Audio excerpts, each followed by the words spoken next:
It is the presence of the Master that is important. If you think you are learning, you are missing. If you understand there is nothing to be learned, there is nothing to be known. If you attend 2-3 satsangs, then you will understand. I am speaking the same thing. I am telling the same thing in different words. Just I am changing the words. Just I am changing the cloth, overcoat, not even cloth, overcoat. Today one color coat, tomorrow different color coat, day after tomorrow different color coat. But the main message is the same. Of course, main message can never change. The same thing I am speaking. Why I am speaking every day? So that I can make you silent. My speaking is more or less like a technique. It is not philosophy. It is not talking. It is not teaching. Actually, I don't want to teach you anything. If we can do something to forget whatever you have learned, that is the best thing.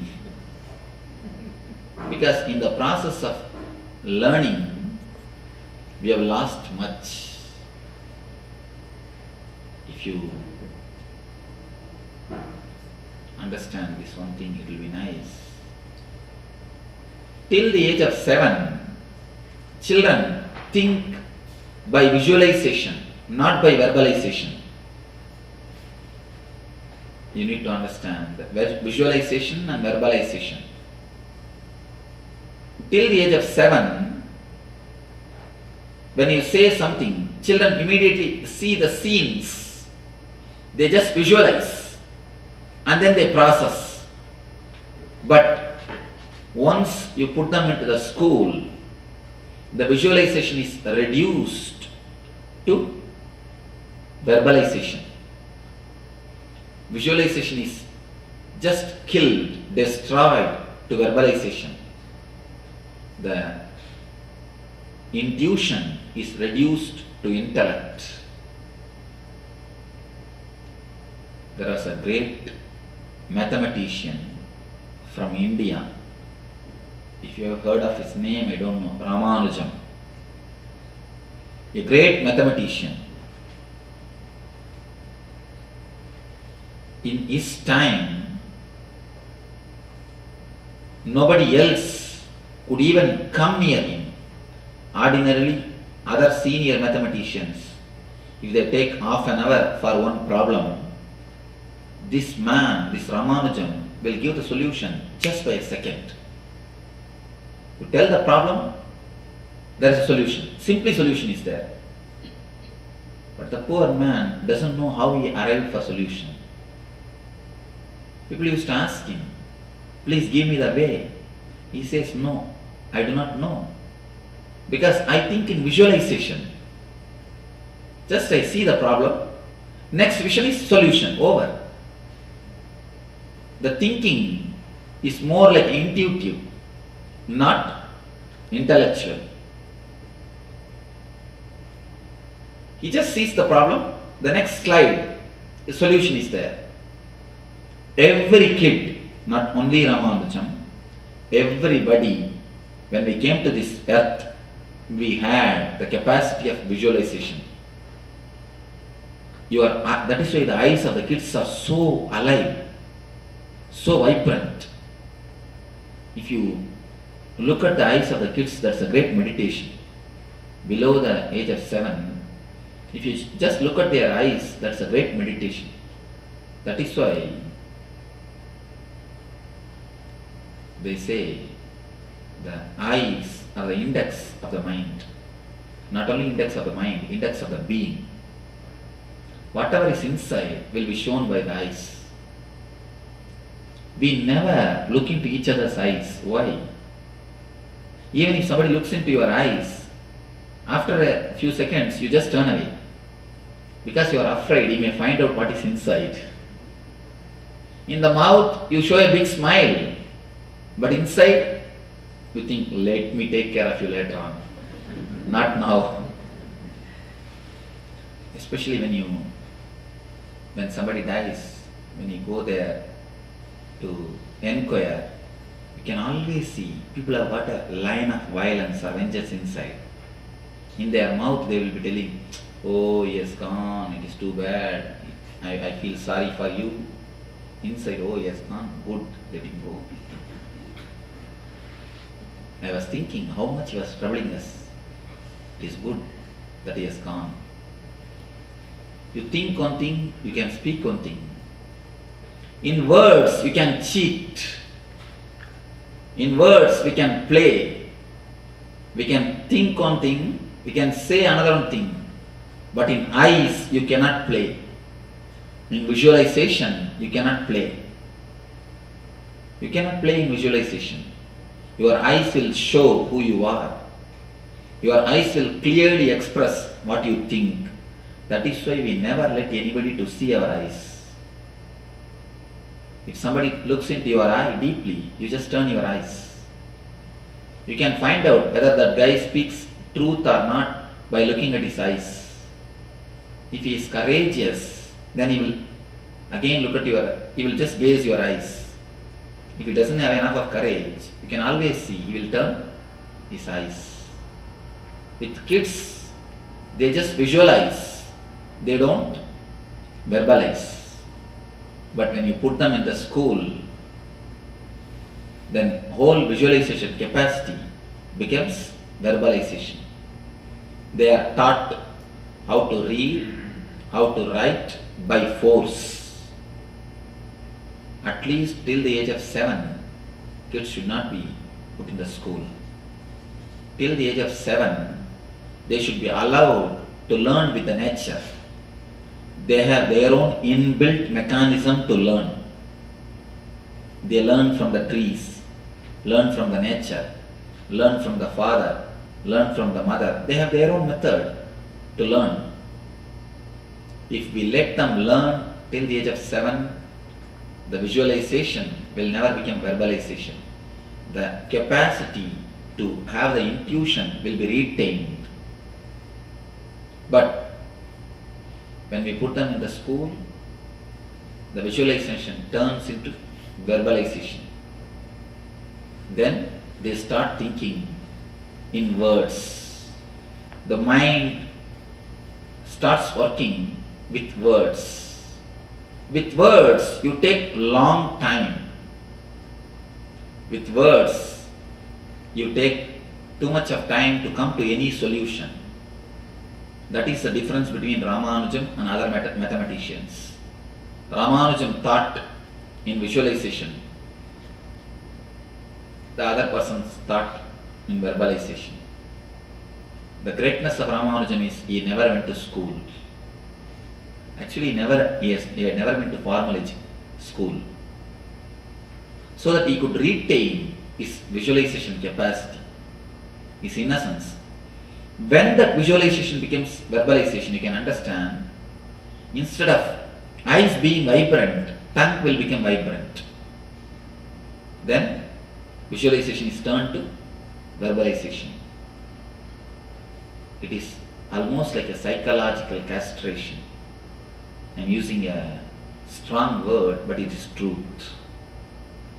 Psychologically, the man is castrated. The being is castrated. Because with visualization, any problem, you will have immediate solution. With verbalization, you have to go through a long process to come to a conclusion. Verbalization belongs to logic. Verbalization belongs to head. It is easy to have, but visualization is difficult to handle. A man who has got the visualizing capacity will have the tremendous freedom. He will be so ecstatic, joyful, you cannot put up with him. That is why, from the time immemorial, all the enlightened masters are poisoned, crucified, the stones are thrown, they've been thrown out of the country. From Start from Shankara, Buddha, Jesus, Krishna, every master. Of course, when the disciples write the history, they try to change.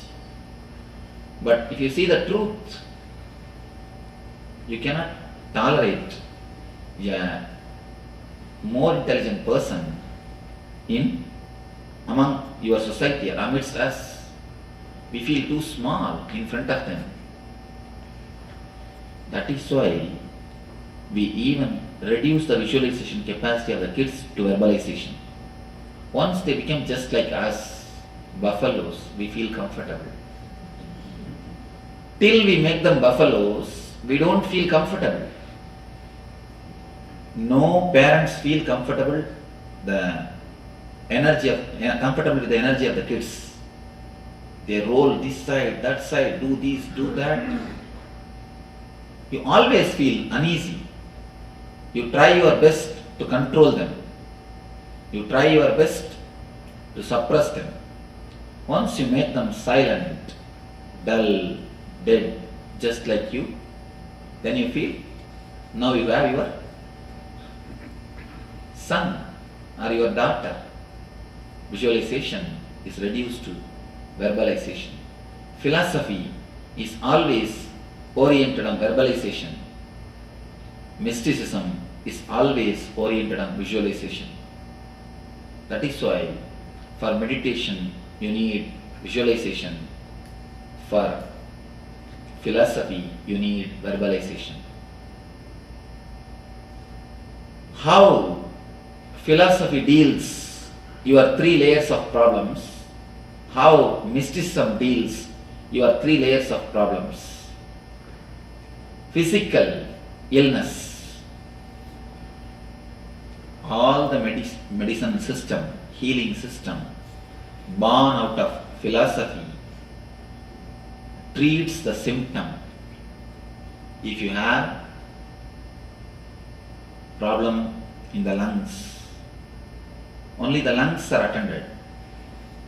Only that portion is attended by some chemical or by some operation or by some injection. That portion is attended. But we forget to understand, by giving medicine only to that portion. If you have headache, you are given medicine. What happens? Headache becomes stomach pain. Then immediately some more medicine, that becomes knee pain. Then give some more medicine, that becomes psychological depression. When you attend only the symptom or partly, because according to logic, if you attend that portion, it is more than enough. According to philosophy, if you attend that portion, that's more than enough. Because philosophy continuously cuts into pieces and analyzes. So all the system born out of intellect and philosophy touches only the symptom or that portion. We forget body and mind is one system. The healing system which are given birth by philosophy, by intellect, says body is a biomechanism. But the healing systems which are given birth by the mystics always say body is the covering or the sheath of the soul or energy. These 2 concepts need to be understood. When you say body is a biomechanism, you can handle the body just like a machine. If one part of the machine is disturbed, you remove that portion, replace it with the same part. That's enough. In a machine, in a lathe machine, if one screw is gone, you just replace that screw. That's enough. With machine, it is perfectly all right. When you say body is a biomechanism, biomachine, you use the same attitude. You handle the body also with the same mind, with the same way. But unfortunately, body is not a biomechanism. Body is something more. And according to the philosophical healing systems, logical healing systems, body is separate, mind is separate. Unfortunately, again, that is wrong. That is why, whenever you treat the symptom or only that portion, disease is only transferred or postponed, never cured. Whenever you take medication for symptom or only that particular disease, you can be sure the headache you will see the headache will disappear. But either today or tomorrow it is going to come as a stomach pain. The time which is taken for the headache to become stomach pain, that period only you call it as a period of health. That's all. That gap you think as a healthy time. Either today or tomorrow the process is going to happen. One more thing, a simple thing. Body continuously